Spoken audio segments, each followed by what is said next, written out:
In 2024, a higher talent retention report surveyed over 2,000 workers and employers across 57 industries to answer one question. Why do employees actually quit? Number one, toxic or negative work environment. Number two, poor company leadership. Number three, dissatisfied with their manager. Number four, lack of career growth. Number five, poor work-life balance. And number six, unsatisfactory pay. Did you catch that? Pay was the sixth, not first, not second, not even in top three. Now here's the part that will make every leader feel even more uncomfortable. The same study asked employers why they thought their people left. 36.3% of employers said it was the pay. Employees say the number one reason they leave is toxic culture. Employers say the number one reason is pay.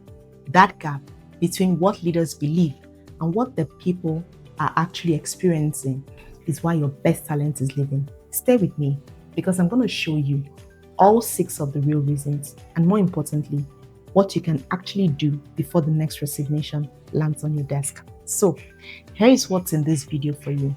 By the time we're done, you're going to understand 6 specific research-backed reasons why your best people leave, none of which have much to do with what you're paying them.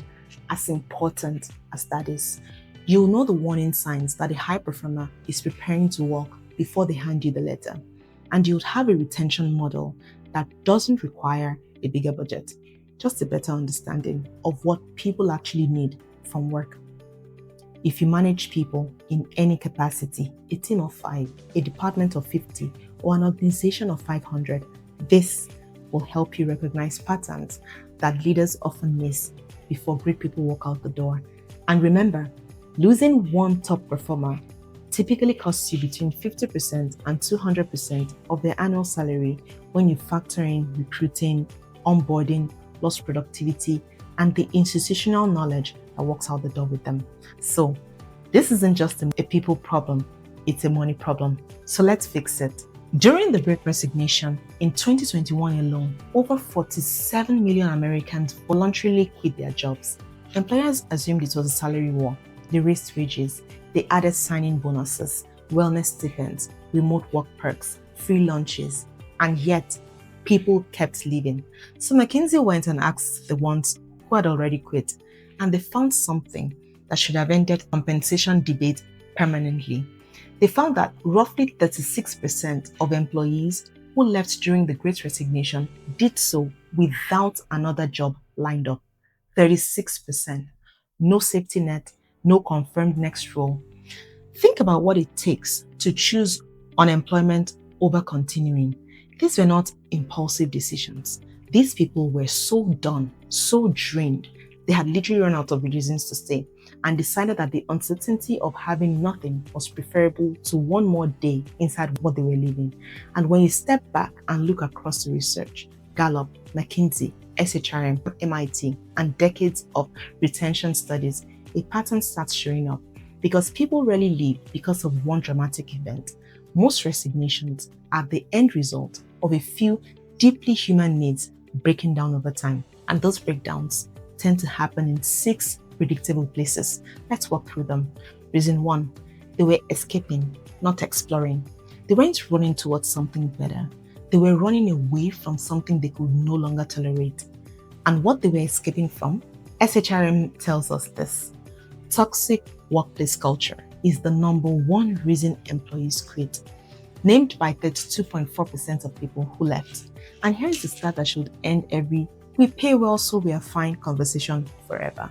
Toxic culture is 10.4 times more powerful than compensation in predicting employee turnover. So while you're increasing the compensation package, your culture is doing the heavy lifting of driving talent out the door. And here's the shocking part. I have found that only 15.3% of employers recognize a toxic environment as a factor in their turnover, even though 32.4% of employees named it as their primary reason for leaving. Meaning, most leaders don't even know that their culture is the problem. Maybe because the definition of toxic at work is broader than most leaders think. The picture most leaders think is the screaming managers or open hostility. Now, let me show you the picture most leaders miss. the leader who takes credit for the team's work in front of senior leadership, the culture that rewards long hours over actual results, so people perform busyness instead of doing the real work, the meetings where the loudest voice in the room always determines the direction, regardless of the data, the passive-aggressive false harmony where everyone agrees in public and complains in private. The fix to a toxic work culture doesn't start with a workshop. It starts with one honest question most leaders are afraid to ask themselves. Am I creating an environment where my team feels safe to tell me the truth? If the honest answer is no, that's where your work begins. Reason 2, they were leaving a person, not a company. Managers are one of the strongest predictors of whether people stay or leave.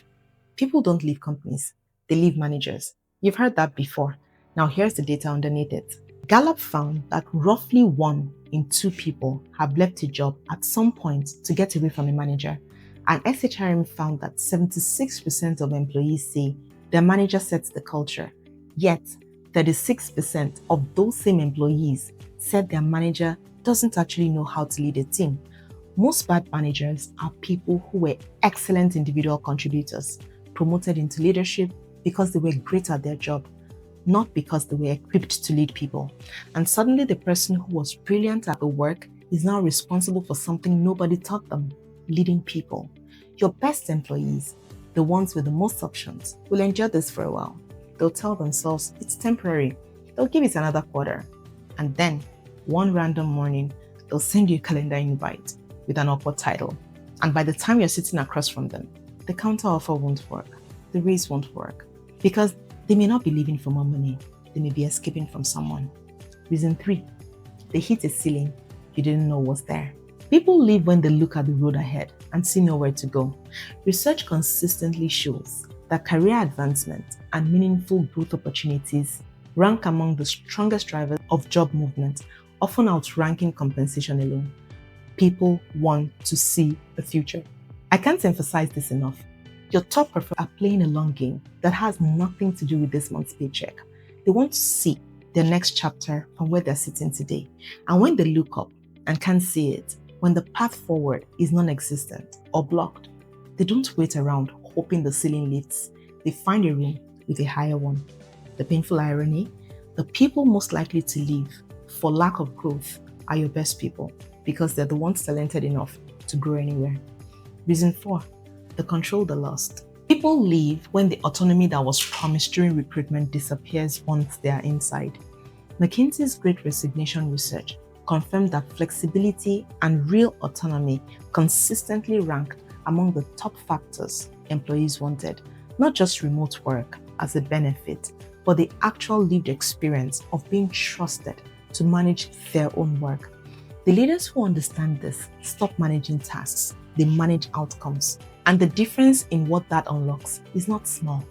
Reason 5, wasted talent. The most expensive thing you can do is pay someone well to do work they are wrong for or overqualified for. Research on employee engagement consistently shows that people are more engaged when they can regularly use their strengths and feel their abilities are being fully utilized. If their best skills are consistently invisible while they spend most of their time on work that anyone else could do, that's motivation for them to leave. And the insidious thing about this one, targets are still being hit. They're showing up physically, but checked out mentally. So they're showing up all right, but feel absolutely nothing about it anymore. Think about your team right now. Is your best creative mind buried in administrative tasks? Is your top strategic thinker spending 3 days a week in status update meetings? Is your strongest client relationship person stuck in internal processes with no customer contact? They're being wasted, and wasted people leave. Reason 6, burnout. Research consistently links burnout with significantly higher turnover risk and lower engagement. And burnout has become one of the most commonly reported workplace challenges globally.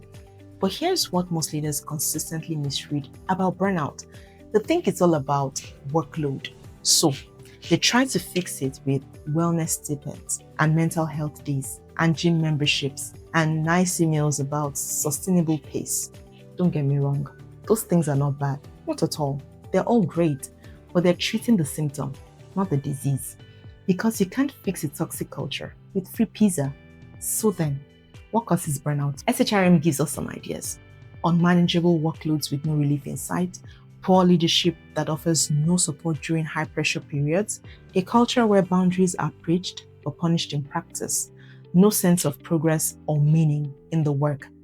And if you step back and look at these causes together, a pattern starts to emerge. Trust consistently appears as one of the biggest separating factors between burned out teams and thriving ones. That gap between a burned out team and a thriving one isn't random. It's often one of the strongest signals that something deeper is happening beneath the surface. So, now that you know the real reasons your employees are leaving, I'm sure your next question is, how do I know that they're about to walk so I can stop it from happening? That's what I'm about to show you. Sign 1. They stop raising ideas. Your most engaged people are your biggest contributors of what if we tried energy. When that stops, something stopped it. Sign 2. They go quiet in meetings. They used to push back, challenge, contribute. Now they nod or say nothing or even smile. That silence is not contentment, it's resignation. Sometimes, literally. Sign 3. They stop asking about the future. High performers ask about growth, upcoming projects, strategic direction. When they stop asking about next quarter, you should be worried. Sign 4. They avoid long-term commitments. They're suddenly unavailable for that big project that kicks off in Q3. They don't volunteer for the committee. They simply stopped planting seeds they don't intend to water. Sign 5. Their energy is lower in one-on-ones. The person who used to be an open book now gives you brief, polished, non-committal answers. They've learned to manage you instead of leveling with you. Any one of these signs alone might be a bad week, but 3 or more together, showing up consistently over time, and you have a retention emergency on your hands. The companies that actually keep their best people are not necessarily spending dramatically more money. They're just paying dramatically more attention. I'm giving you 3 levers today, and none of them requires a bigger budget. Lever 1, make the work meaningful. Employees stay when they have meaningful work. Managers who genuinely value and trust them, and a visible path to grow. When those 3 things exist, people feel like they're building a future in your organization, not just collecting a paycheck. Lever 2, the stay conversation before it becomes the exit conversation. One of the most powerful retention tools in existence costs $0. It's a conversation, a genuine human conversation where you ask your people, what makes you frustrated in your role? How often does it happen? And what would make it better? And then you actually listen without immediately telling them why their concern is invalid. Lever 3, develop your managers before you lose the people under them. SHRM found that toxic culture has cost organizations an estimated $223 billion over 5 years, and managers often play a key role in shaping whether that culture becomes healthy or harmful. Your investment in manager development is not a training budget item, it's your retention budget, and is significantly cheaper than the alternative. I want to end with something that might be the most important thing I've said in this video. The reason most organizations keep losing great people and keep being surprised when it happens is not that the data is hidden, it's that the data is uncomfortable. Because the data says the problem isn't compensation, the problem is culture, and leadership determines the culture. So the fix is not a bigger benefits package. The fix is a leader who builds a great culture for their people. That leader can be you. And it starts with one conversation this week. If this reframed how you think about employee retention, save it and send it to another leader who still thinks it's all about the money. This might be the video that saves them a resignation they can't afford. Subscribe, because every week I bring you practical strategies for building the best teams the people don't want to leave. And I'll see you in the next video. Bye.